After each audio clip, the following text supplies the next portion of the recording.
बाबा ने कहा, याद मुख्य रूप से 2 प्रकार की होती है, लेकिन उसमें भी शक्तिशाली याद किसे कहेंगे, आइए समझते हैं। पहली विधि, एक होता है डायरेक्ट विकर्म विनाश की स्टेज में स्थित होकर फुल फोर्स से विकर्मों को विनाश करना।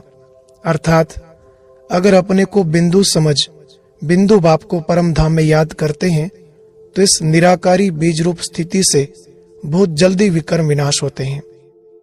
दूसरा तरीका बाबा ने सुनाया, जितना जितना तुम शुद्ध संकल्प व मन की शक्ति से अपनी बुद्धि को बिजी रखते हो तो बिजी होने से भी शक्तियां जमा होती हैं। उन शक्तियों से भी धीरे धीरे पुराना हिसाब किताब समाप्त होता जाता है। बाबा ने कहा, बुद्धि में नया भरने से पुराना स्वयं निकल जाएगा। एक होता है पहले सारा निकाल कर फिर भरना, और दूसरा होता है भरने से फिर निकालना। इन महावाक्यों को अच्छे से समझिए।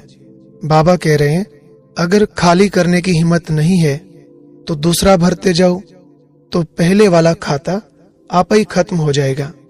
फिर बाबा ने याद के लिए एक और सहज साधन बताया।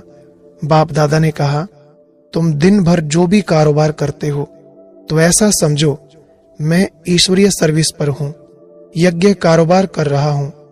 तो यह यज्ञ कारोबार अक्षर कहने से यज्ञ की रचयिता की स्मृति स्वतः आती रहेगी। बाबा ने कहा, अब याद को सहज करो।